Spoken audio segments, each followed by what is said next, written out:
Bismillahirrahmanirrahim.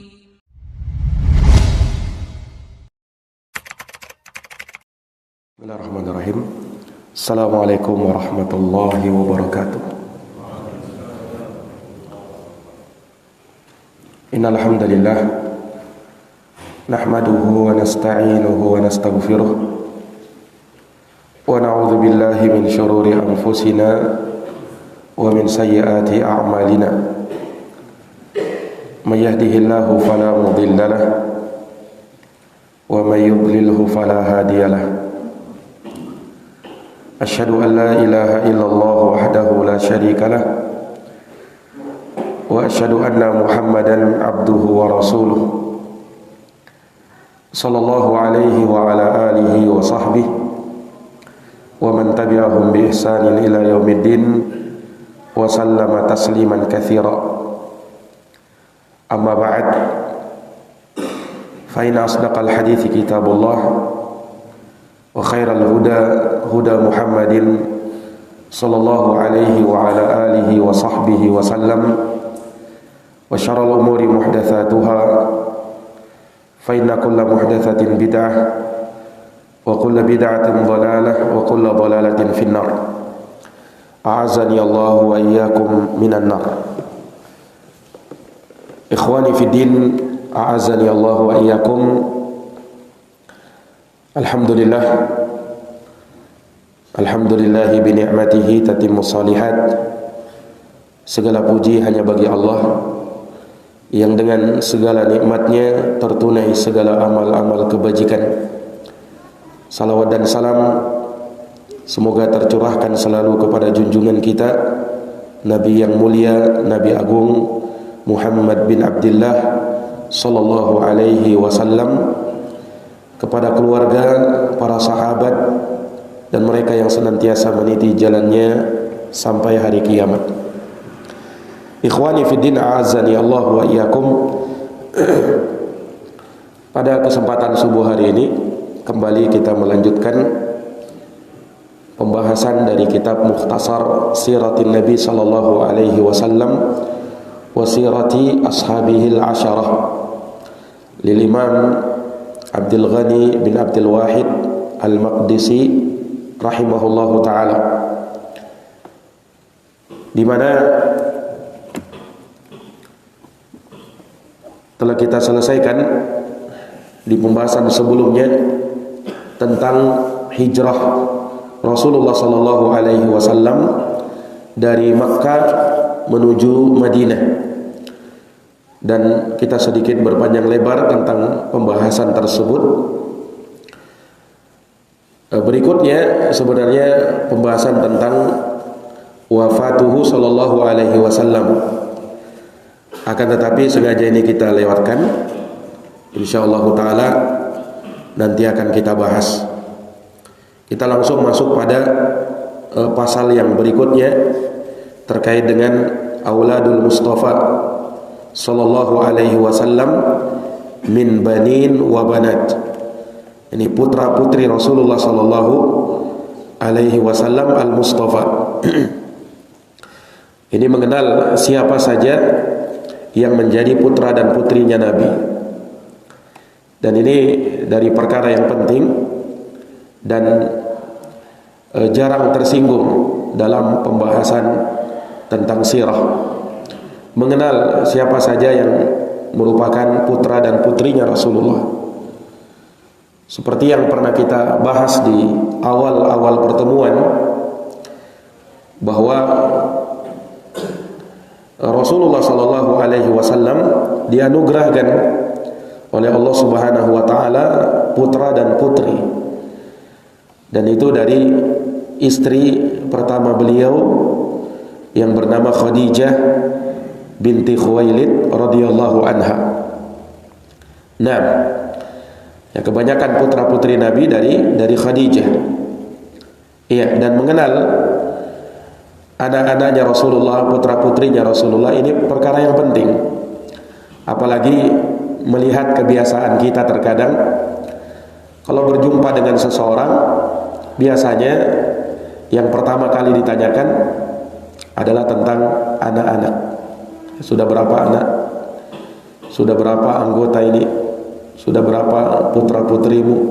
Biasanya itu yang dipertanyakan. Nah, maka kita pun harus mengenal siapa yang menjadi putra-putrinya Rasulullah sallallahu alaihi wasallam.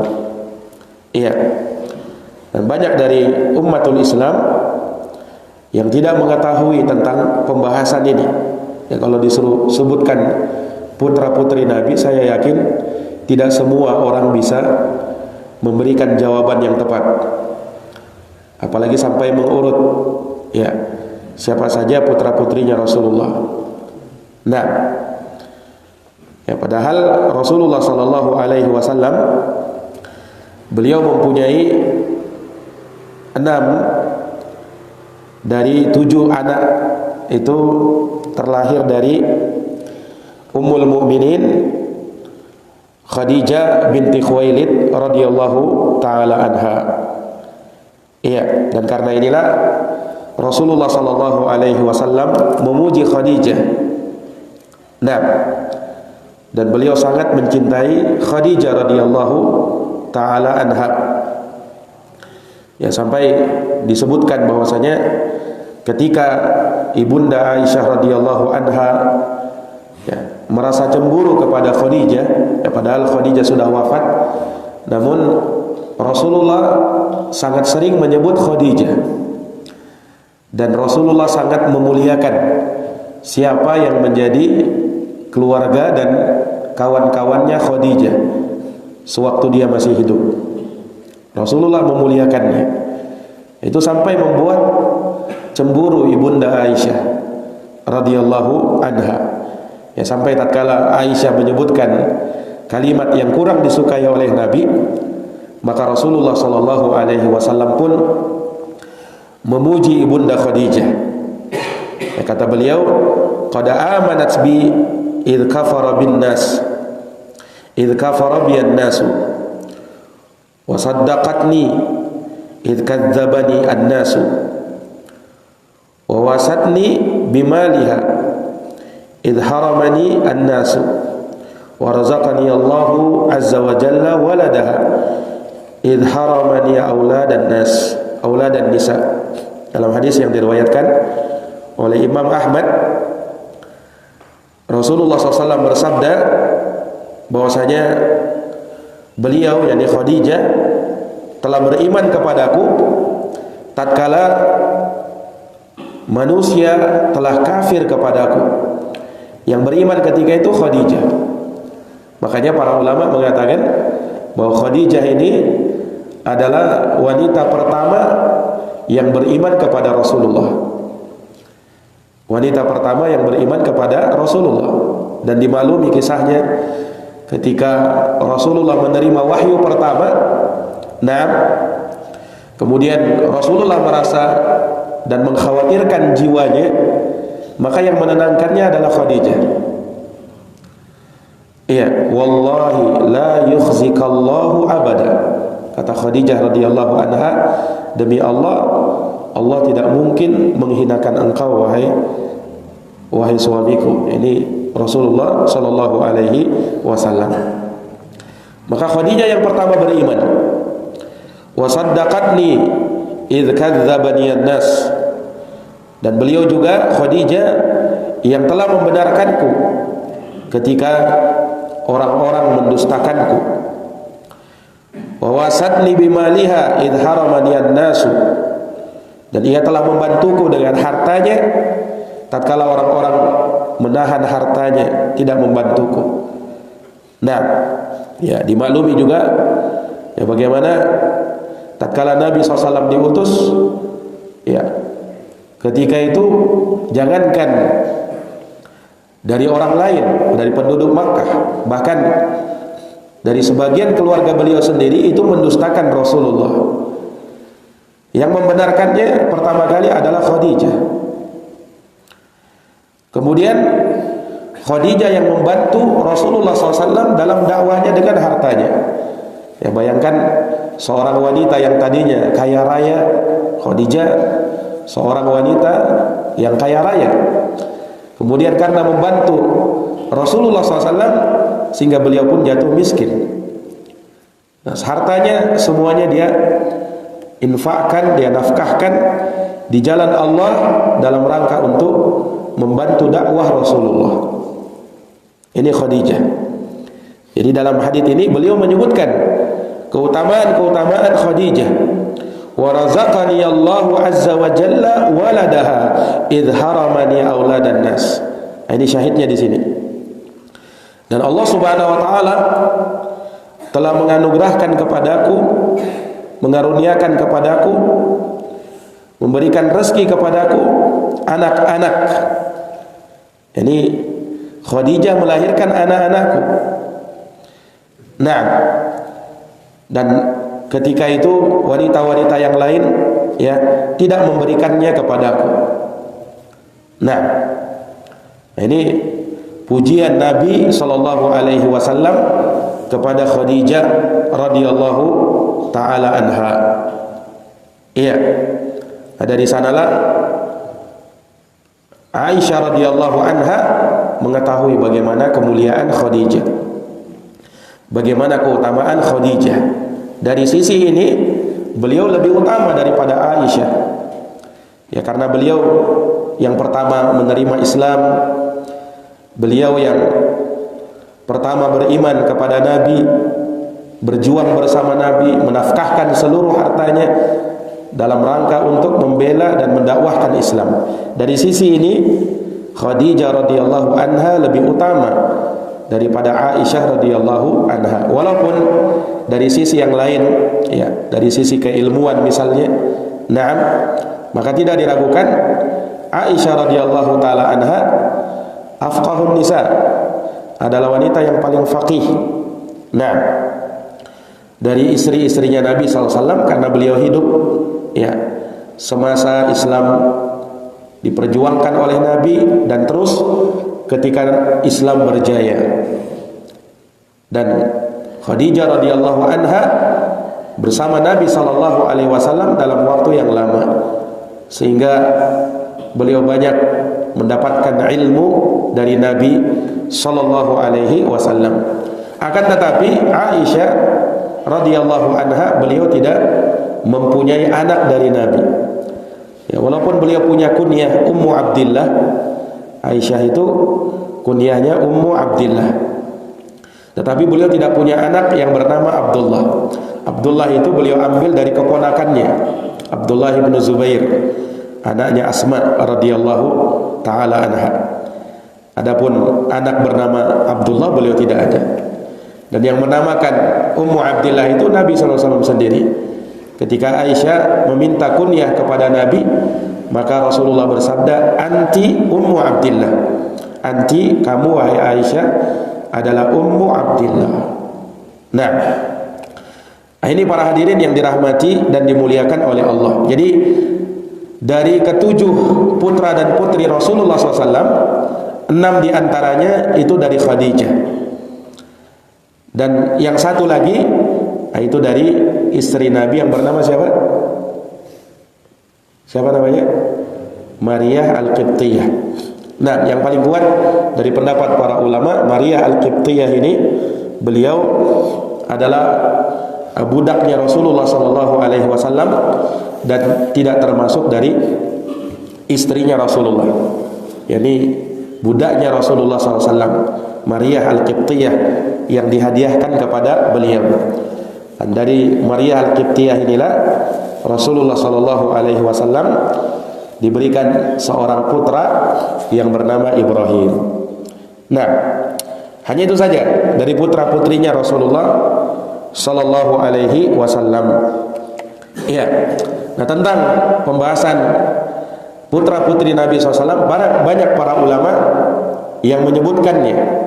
Imam Nawawi rahimahullahu taala ya juga menyebutkan pembahasan tentang hal ini, menyinggung tentang siapa yang menjadi putra-putri Rasulullah sallallahu alaihi wasallam. Secara umum ya, putranya Nabi ada 3 orang dan putrinya Nabi ada 4 orang.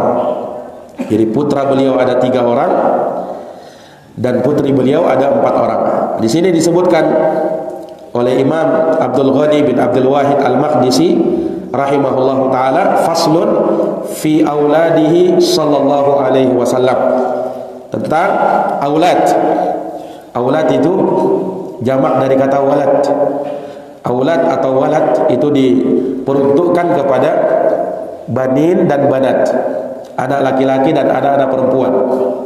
Nah, beda kalau ibnun. Ibnun itu jelas anak laki-laki, bintun anak perempuan. Tapi kalau aulad, ini berserikat, anak laki-laki atau anak perempuan. Aulad jamak dari kata walad. Jadi kalau dikatakan faslun fi auladihi sallallahu alaihi wasallam, maknanya pasal terkait dengan putra dan putri Rasulullah sallallahu alaihi wasallam.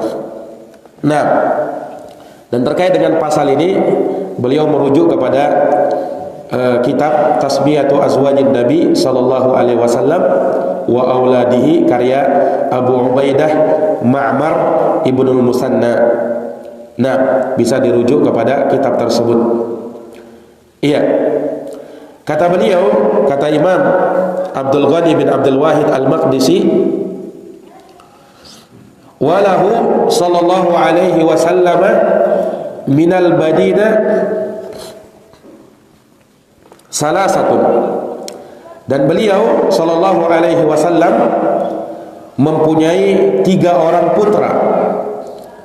Jadi Rasulullah mempunyai 3 orang putra. Nah,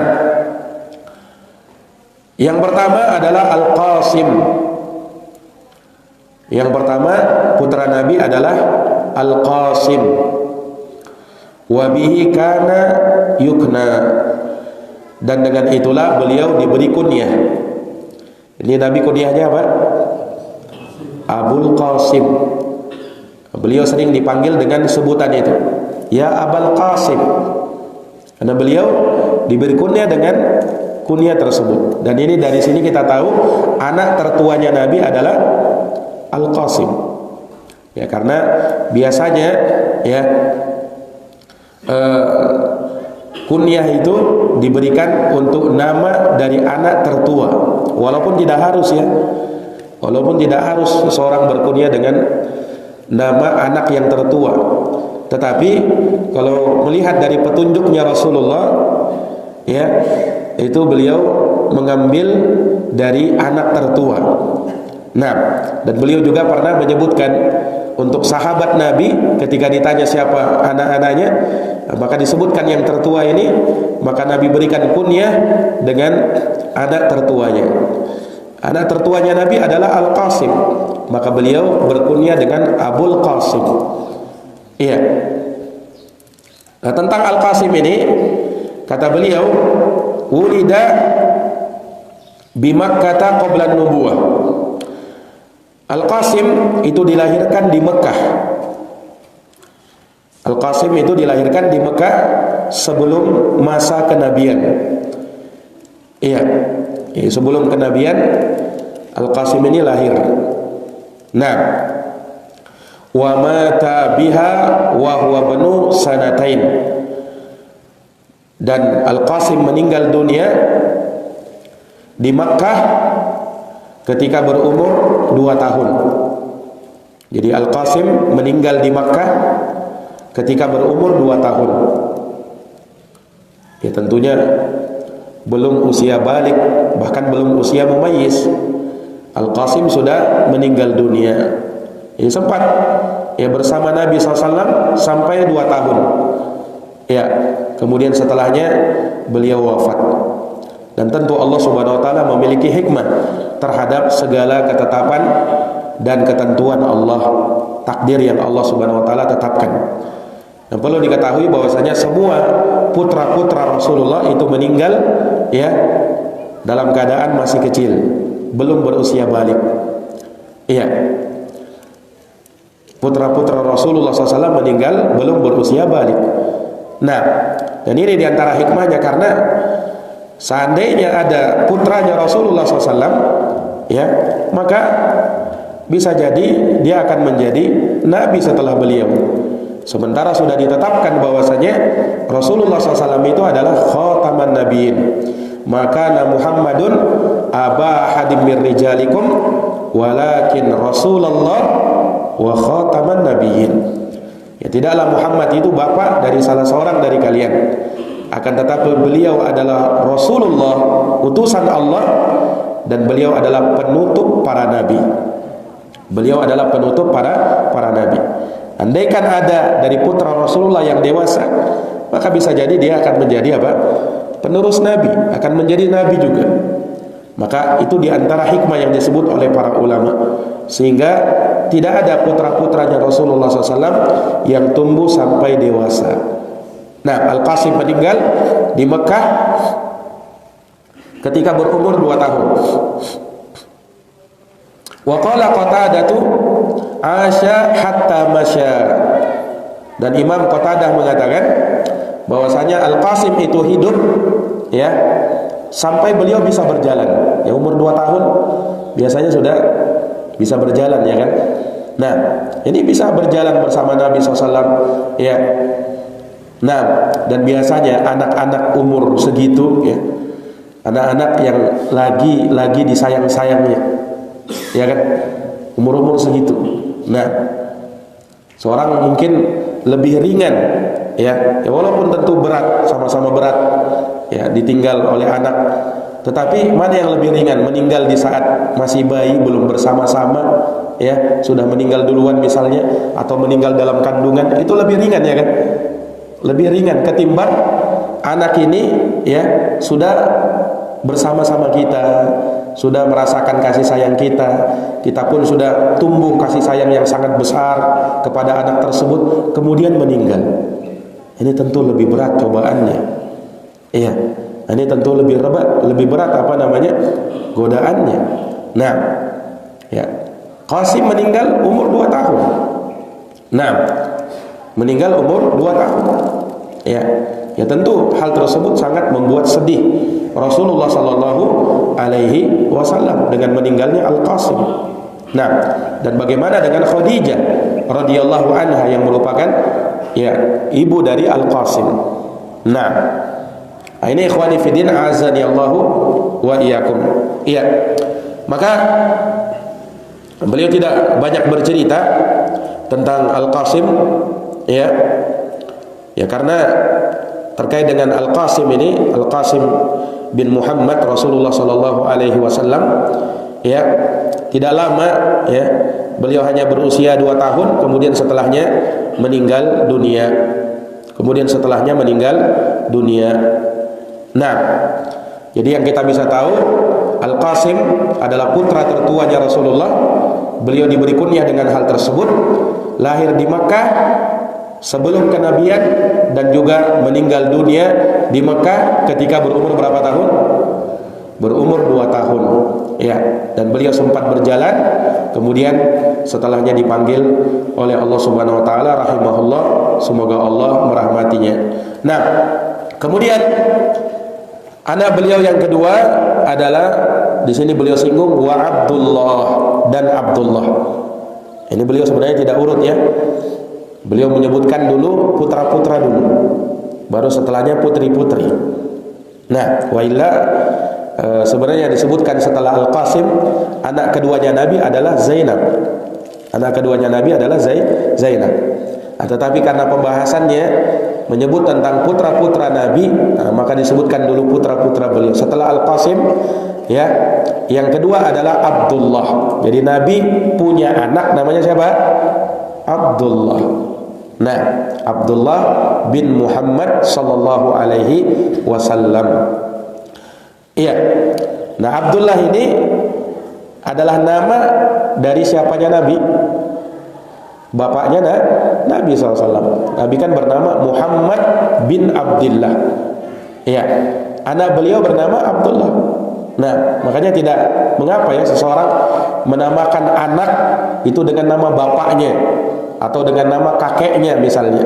Ya, asalkan nama-namanya adalah nama yang bagus misalnya.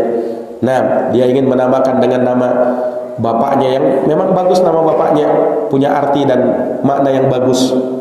Silahkan kalau dia mau menamakan anaknya dengan nama bapaknya atau nama kakeknya misalnya. Nah, asalkan apa? Memang nama-nama yang punya makna yang bagus, punya arti yang bagus. Ya, seperti Nabi, ya Abdullah ini nama bapak beliau. Ya, beliau punya anak yang juga bernama Abdullah. Nah, ya terlebih Abdullah ini adalah nama yang dikatakan oleh Nabi SAW sebagai nama yang sangat dicintai oleh Nabi. Ahabbul asma'i ilallahi Abdullahi wa Abdurrahman. Nama yang paling dicintai oleh Allah ada dua nama, yaitu Abdullah dan Abdurrahman. Abdullah dan Abdurrahman. Nah, makanya sahabat sangat banyak namanya Abdullah kan? Iya, disebutkan oleh Ibnu Katsir ada 300 sahabat namanya Abdullah. Berapa orang? 300 sahabat namanya Abdullah. Yang kita kenalkan mungkin Abdullah bin Abbas, ya kan? Abdullah bin Umar, Abdullah bin Amr bin Al-As, Abdullah bin siapa lagi?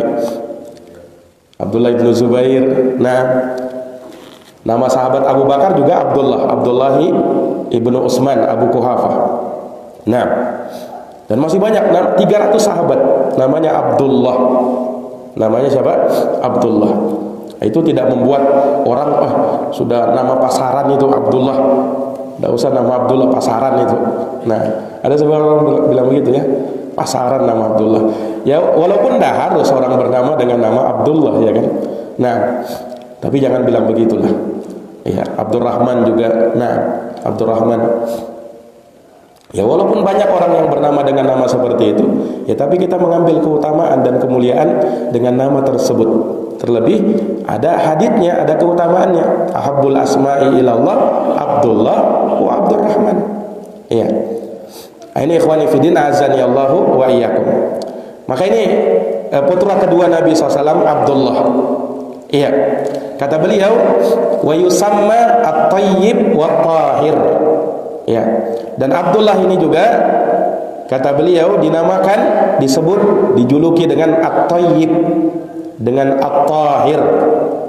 Nah, ini nama lainnya, julukannya. Julukannya Abdullah apa?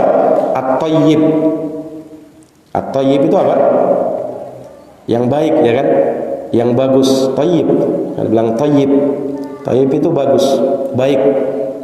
At-Tahir. At-Tahir apa? Yang suci, yang bersih. Nah, ini julukan untuk Abdullah. Jadi Abdullah At-Tayyib, At-Tahir, Abdullahi At-Tahir. Nah, ini julukan untuk putra Nabi yang bernama Abdullah. Iya. Dan tentu saja ya seorang yang masih anak-anak ya Allah Subhanahu wa taala jadikan mereka ya sebagai anak-anak yang memang suci, ya tidak ada dosanya. Nah, kalau meninggal dunia maka jaminannya adalah surga.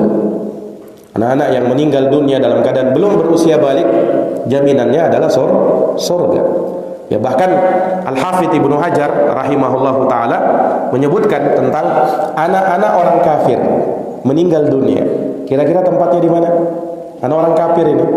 Nah, anak-anak orang kafir, bapak mamanya jelas kafir, bukan Islam. Anaknya meninggal, kira-kira masuk surga atau masuk neraka itu? Ya, memang Al-Hafidz Ibnu Hajar menyebutkan ya perbedaan pendapat di kalangan ulama, bahkan puluhan pendapat beliau sebutkan tentang anak-anaknya musyrikin. Kalau meninggal belum berusia balik, apakah dia masuk surga atau tidak? Nah, tapi yang beliau kuatkan dan dikuatkan oleh sebagian ulama bahwasanya anak-anaknya musyrikin juga itu kalau meninggal belum berusia balik akan masuk surga. Kenapa? Ya karena anak-anak itu asalnya di atas fitrah. Rasulullah bersabda, kullu mauludin yuladu 'alal fitrah fa abwahu yuhawwidanihi aw yunassiranihi aw yumajjisanihi. Ya, setiap anak itu dilahirkan di atas fitrahnya. Apa maknanya fitrah di sini? Fitrah maksudnya mengenal tauhid. Di atas fitrahnya, mengenal Allah Subhanahu wa taala. Nah, tetapi setelah dia dilahirkan, kemudian tumbuh dewasa, kedua orang tuanya lah yang menyebabkan dia beragama Yahudi, Nasrani, atau sampai Majusi, penyembah api. Nah, sehingga kalau anak itu lahir dalam keadaan meninggal dalam keadaan masih kecil, masih anak, bahkan anaknya orang musyrikin juga akan masuk surga. Nah, ini para hadirin yang dirahmati oleh Allah, apalagi anak-anak kaum muslimin. Apalagi anak-anak kaum muslimin, jelas jaminannya adalah surga Allah Subhanahu wa taala. Ya, bahkan ya disebutkan kan keutamaan ya anak-anak yang meninggal itu, ya. Anak-anak yang masih kecil meninggal dunia, ya, maka kelak nanti dia akan menarik orang tuanya, ya, dengan ususnya dengan tali pusarnya, ya, ke dalam surga. Ya. Itu keutamaan seorang yang meninggal anaknya dan dia bersabar dengan hal tersebut, maka kelak ya anaknya akan menarik orang tuanya ke dalam surga. Subhanallah. Ikhwani fiddin azani Allah wa iyyakum. Jadi Abdullah ini ya dijuluki dengan At-Thayyib At-Tahir. Nah, li'annahu wulida fil Islam.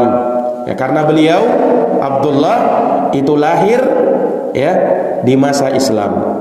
Ini setelah Nabi, setelah masa kenabian. Nah, Abdullah ini lahir. Iya. Nah, ini ikhwani fiddin azani Allahu wa iyyakum. Ya, makanya beliau dijuluki dengan At-Thayyib At-Tahir. Ya, karena ketika itu lahir ya berbeda dengan Al-Qasim. Walaupun bukan maknanya Al-Qasim kalau begitu tidak thayyib, tidak tahir, tidak. Nah, ya hanya ini karena Abdullah lahir di masa Islam, ya, maka julukan-julukan ini pun keluar. Julukan-julukan itu pun keluar. Nah, kemudian di sini beliau menyebutkan pendapat yang lemah. Waqila inna tahir wa thayyib ghairuhu. Ya, ada yang berpendapat bahwasanya yang diberikan julukan At-Thayyib dengan At-Tahir ini adalah selain Abdullah. Was-sahihul awwal, tapi pendapat yang lebih kuat, yang benar adalah yang pertama, yakni yang berjuluk, yang mendapatkan julukan At-Tahir dengan At-Thayyib adalah putra beliau yang bernama Abdullah. Putra beliau yang bernama Abdullah. Nah, ini para hadirin yang dirahmati dan dimuliakan oleh Allah Subhanahu wa taala. Iya. Kemudian putra beliau yang ketiga adalah Ibrahim alaihissalam. Putra beliau yang ketiga Ibrahim. Nah, inilah putra yang ketiga ini ya, yang lahir bukan dari Khadijah. Bukan dari Khadijah. Taib. Nah, ini juga Ibrahim. Ini kan diberikan nama oleh Nabi SAW dengan nama kakek beliau. Iya. Nah, beliau dari keturunan Nabi Ismail bin Ibrahim. Nah, beliau namakan anaknya dengan apa? Ibrahim. Nah, beliau namai anaknya dengan Ibrahim. Iya. Kata beliau, wulida bil Madinah. Jadi Ibrahim ini dilahirkan di Madinah. Nah, ini putra Nabi yang ketiga ini lahirnya di Madinah. Kalau tadi Al-Qasim dengan Abdullah ini lahir di Makkah. Hanya bedanya kalau Al-Qasim lahir sebelum masa Islam, sebelum nubuah. Kalau Abdullah lahir setelah nubuah di masa Islam di Makkah. Nah, sementara yang di Madinah, putra Nabi yang ketiga yang lahir Ibrahim. Wulida bil Madinah. Ini lahir di Madinah. Iya. Wa mata biha, dan lagi-lagi ya Ibrahim meninggal dunia di masa kecilnya dan beliau meninggal di Madinah sanata asyar pada tahun 10 Hijriah. Pada tahun berapa? 10 Hijriah. Wa huwa ibnu sab'ata asyara syahran aw samaniyata asyara. Dan ketika meninggal Ibrahim ketika itu masih berusia 17 bulan atau 18 bulan. 17 bulan atau 18 bulan. yakni setahun setengah usianya. Nah, sudah meninggal Ibrahim. Dan dari sinilah yang disebutkan bahwa ketika Ibrahim meninggal dunia, Rasulullah menangis. Rasulullah menitikkan air mata. Sampai ditanya oleh sahabat, "Ya Rasulullah, tabki ya Rasulullah? Engkau menangis ya Rasul?" Nah, ya. Rasulullah SAW ya sebagai manusia biasa, beliau Nabi dan Rasul Allah, tetapi beliau juga manusia. Nah, ya tentunya punya perasaan. Meninggal putra beliau menangis. Tapi itu adalah rahmat yang Allah Subhanahu wa taala berikan, kasih sayang. Namanya meninggal orang yang dicintai, tentunya menangis. Nah, yang dilarang itu adalah meratap. Nah, yang dilarang itu kalau meratap. Meratap itu bagaimana? Menangis dengan meraung-raung. Nah, pernah lihat orang meratap, Pak? Menangis dengan meraung-raung, menampar-nampar pipi, membanting-banting barangnya, nah merobek-robek bajunya. Nah, itu meratap itu. Itu ancamannya besar, itu dosa besar.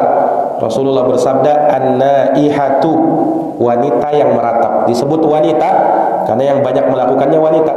Kalau ada laki-laki yang meratap, lebih kena lagi. Karena harusnya laki-laki lebih tahan, lebih sabar. Kok dia meratap? Nah, kalau dia meratap lebih kena lagi. Nabi sebutkan wanita karena kebanyakannya yang meratap wanita. An-naihatu, wanita yang meratap. Idza lam tatub qabla mautiha. Kalau dia meninggal ya dan belum bertaubat, maka kata Rasulullah, tuqamu yaumal qiyamah, dia akan diberdirikan pada hari kiamat nanti, wa 'alaiha sirbalun min qatiran wa dir'un min jarab. Dia akan memakai baju dari ter. Tahu ter? Aspal panas. Wallahu alam bagaimana caranya itu. Dipakaikan baju dari aspal panas. Mungkin tidak kebayang ya, aspal panas kok bisa jadi baju, bagaimana caranya. Nah, tapi demikianlah kekuasaan Allah. Iya, dia akan dibangkitkan dengan baju dari ter atau mantel dari penyakit kudis. Nauzubillahi min dzalik. Nah, itu menunjukkan bahwa rasanya meratap itu dosa besar. Kebiasaannya orang jahiliyah. Kebiasaannya orang-orang jahiliyah. Ini para hadirin yang dirahmati dan dimuliakan oleh Allah. Nah, kalau sekedar menangis, ya Nabi SAW pun menangis. Nah, Nabi SAW pun menangis. Ya, lillahi ma akhad wa lahu ma ata wa kullu syai'in indahu bi ajalin musamma. Milik Allah Subhanahu wa taala apa yang Dia telah berikan. Dan baginya apa yang telah Dia ambil. Ya. Dan Nabi SAW ketika berpisah dengan Ibrahim, ya, beliau menyebutkan kalimat-kalimat perpisahan dengan Ibrahim putra beliau ketika meninggal dunia. Nah, ini menunjukkan kesedihan Nabi SAW ditinggal oleh putranya yang bernama Ibrahim.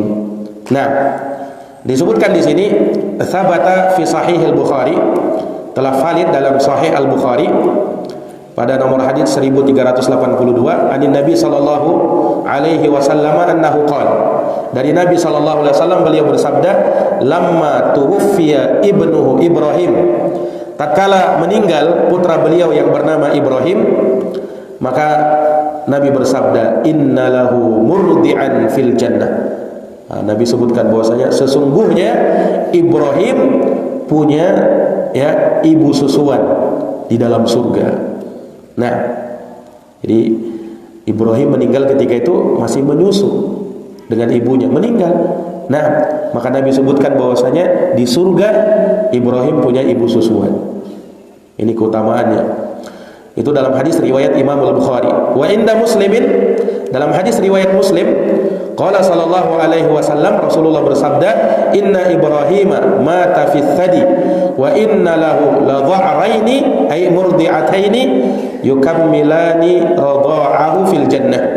Sesungguhnya Ibrahim, beliau meninggal dalam keadaan masih menyusui. Nah, masih menyusu dengan air susu ibunya.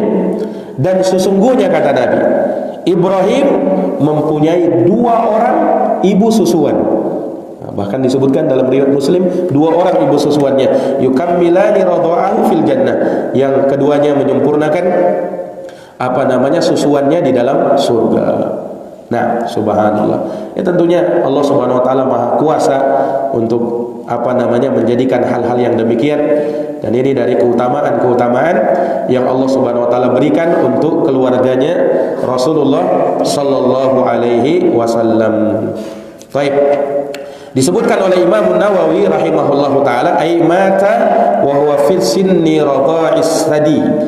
Bahwasanya Ibrahim itu maksudnya beliau meninggal di usia yang masih menyusu dengan air susu ibunya secara langsung. Wa makna yukammilani radha'ahu ay tatimmani sanataini wa hiya tamamur radha'ah. Ya, maksudnya bahwasanya Ibrahim itu disempurnakan penyusuannya di dalam surga, yakni disempurnakan selama 2 tahun. Karena menyusui itu selama berapa tahun? Ya, tugasnya seorang ibu menyusui itu selama haulaini kamilaini, sebut dalam Quran 2 tahun sempurna. Harusnya ibu-ibu itu seperti itu. Jangan memberikan anaknya air susu yang lain sebelum 2 tahun. Itu tugasnya seorang ibu, memberikan susuan sampai umur 2 tahun. Umur 2 tahun ya, umur 2 tahun. Nah, artinya apa? Sebelum itu jangan. Nah, sebagian orang kan sudah kasih susu yang lain saja. Jangan. Itu masih hak seorang anak untuk mendapatkan air susu dari ibunya. Itu haknya anak. Ya, kecuali kalau misalnya ibunya susunya terbatas atau dia sakit atau hal yang lain ya. Kalau tidak ada alasan syar'i untuk hal tersebut, maka asalnya tidak boleh meninggalkan menyusui anak sebelum dia berusia 2 tahun. Makanya Ibrahim kan meninggal umur berapa tadi? 17 bulan atau 18 bulan. Masih ada 5 atau 4 bulan lagi. 5 atau 4 bulan lagi ya kan? Nah, sebelum beliau genap air susu penyusuannya, maka di dalam surga ya Ibrahim disempurnakan susuannya, kata Imam Nawawi, yaitu selama 2 tahun. Ya, karena penyusuan itu 2 tahun sebagaimana yang ditetapkan di dalam Al-Qur'an. Ini disebutkan oleh Imam An-Nawawi dalam kitabnya Al-Minhaj Syarah Sahih Muslim li Ibnul Hajjaj. Baik. Ikhwani fi din azani Allah wa iyyakum. Di sini beliau menyebutkan pendapat lain, tapi pendapat ini pendapat yang lemah. Jadi Nabi SAW punya berapa putra? 3 orang ya kan? Yang pertama Al-Qasim, yang kedua Abdullah, yang ketiga Ibrahim. Nah, wakila ada yang berpendapat, ini pendapat lemah. Kalau biasanya ulama itu kalau bilang qila itu bentuk tamrid seperti ini, bentuk majhul seperti itu menyebutkan pendapat lemah. Beda kalau dibilang qala ya dengan sighah jazm. Nah, itu biasanya untuk menyebutkan pendapat yang kuat. Tapi kalau qila dikatakan. Qila ini bentuk majhul dari qala. Kalau qala kan berkata. Kalau qila dikatakan. Artinya ada yang berpendapat. Pendapatnya bagaimana? Pendapat yang lemah. Nah, wa qila kana lahu ibnun. Ada yang berpendapat bahwa Nabi itu punya anak keempat katanya. Anak yang keempat, tapi ini pendapat lemah. Yuqalu lahu, nah apalagi disebutkan namanya, nama yang tidak pantas sebenarnya, yakni Abdul Uzza. Katanya Nabi punya anak namanya Abdul Uzza. Apa artinya Abdul Uzza? Hambanya Uzza. Uzza itu sesembahannya orang-orang musyrikin. Ya, kita tahu sesembahannya orang musyrikin kan? Ya, Uzza ya, diantaranya Manat, ya Hubal. Salah satu sesembahan orang musyrikin yang paling besar adalah Uzza. Ada yang berpendapat seperti itu. Nah, tapi kata Imam Abdul Ghani, wa qad tahharahu Allah azza wa jalla min dzalika wa a'adahu minhu. Akan tetapi Allah azza wa jalla mensucikan beliau dari nama itu. Nah, dan Allah Subhanahu wa taala melindungi beliau darinya. Ini pendapat yang sangat lemah dan tidak pantas untuk dinisbatkan kepada Nabi, dan tidak mungkinlah Nabi sallallahu alaihi wasallam itu menamai putranya dengan Abdul Uzza. Ya, mungkin ada yang bilang, oh mungkin kan sewaktu sebelum masa Islam. Sebelum di masa Islam, kita sudah pernah sebutkan kan, Nabi itu sudah dijaga oleh Allah. Nabi itu walaupun belum datang keislaman, belum diturunkan wahyu kepada beliau, belum menjadi nabi, beliau belum menjadi rasul, tapi Allah Subhanahu wa taala fitrahkan kepada Nabi untuk tidak suka dengan penyembahan kepada berhala. Beliau tidak suka dengan penyembahan kepada berhala. Itu sebelum Islam. Nah, sebelum Islam tidak ada. Nabi pernah ikut-ikutan menyembah berhala, ya. Bahkan betul-betul dijaga oleh Allah Nabi itu. Jangankan berbuat syirik. Nah, berbuat maksiat saja, ya. Pernah kita ceritakan itu ketika orang-orang musyrikin mereka punya acara, ya. Ya kalau kita sekarang itu semacam konser lah, acara-acara konser kalau sekarang ini. Ya, perkumpulan, situ ada orang-orang berjoget, ada orang-orang bernyanyi. Nah, di masa dulu, di masa jahiliyah ada juga yang seperti itu. Nah, ketika Nabi SAW melihat ada perkumpulan, ada acara-acara seperti itu, Nabi ingin datangi, ada apa itu di sana. Ketika Nabi datang, duduk, baru sebentar duduk, Nabi langsung dibuat pingsan. Nah, Nabi langsung pingsan. Tidaklah beliau sadar kecuali matahari sudah terbit terang, baru Nabi tak sadar. Sehingga Nabi tidak tahu apa yang terjadi. Nah, Nabi tidak tahu apa yang terjadi di dalam itu, karena beliau duduk langsung pingsan. Subhanallah. Ketika Nabi membantu renovasi Ka'bah, orang-orang musyrikin ketika itu jahiliyah, mereka menyingkap auratnya. Ya, dalam keadaan telanjang mereka angkat, tidak masalah bagi mereka. Nabi ketika itu, ya, tidak melakukan hal tersebut. Disuruh oleh pamannya, kok singkap sedikit auratmu. Ketika Nabi mau angkat auratnya, langsung beliau pingsan. Subhanallah. Itulah penjagaan Allah kepada Nabi. Jadi jangankan berbuat syirik, maksiat saja Nabi tidak pernah. Nah, ini dari penjagaan Allah kepada Nabi. Itu sebelum masa sebelum Islam, sebelum masa kenabian, sebelum masa risalah. Maka sangat mustahil kalau Nabi menamakan anaknya Abdul Uzza. Ini kan nama kesyirikan ini. Nah, memperhamba kepada siapa? Kepada Uzza. Ya, kepada Uzza. Nah, apalagi itu sesembahan orang musyrikin. Nah, kita tidak boleh menamakan anak kita dengan penghambaan kepada selain Allah. Nah, jangankan kepada berhala, kepada yang bukan nama Allah saja tidak boleh. Nah, kepada nama selain Allah saja tidak boleh. Makanya ada orang bernama Abdul Harith. Al-Harith bukan nama Allah. Itu nama-nama kesyirikan. Tidak boleh seperti itu. Sama, sebagian orang menamakan anaknya dengan kakek Nabi Abdul Muttalib. Ini juga tidak boleh. Mungkin orang sebutkan kan kakeknya Nabi Abdul Muttalib. Nah, tetapi Al-Muttalib apakah itu nama Allah? Bukan. Al-Muttalib itu nama siapa? Nama orang itu. Al-Muttalib itu saudaranya Hashim. Ya kan? Saudaranya Hashim, pamannya Abdul Muttalib. Jadi Abdul Muttalib itu namanya siapa? Namanya siapa? Siapa? Bukan, itu Hashim itu kakek buyutnya Nabi. Nah, Abdul Muttalib namanya siapa? Pernah kita sebutkan di awal pembahasan kan? Namanya Syaibah Al-Hamd. Syaibatul Hamdu.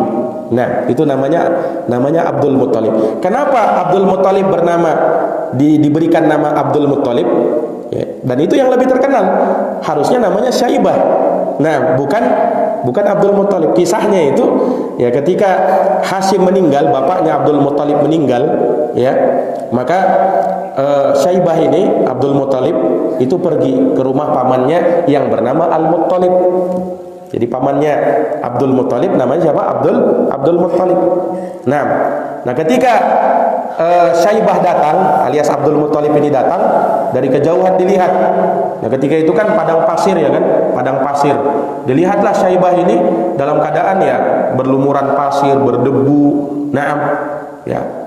Yang tadinya Abdul Muttalib ya kulitnya putih, kemudian ya karena sinar matahari kulit beliau menjadi hitam. Nah, maka orang-orang bertanya, siapa ini? Ini anak siapa ini? Nah, Abdul Al-Muttalib latah langsung mengatakan, hada abdi.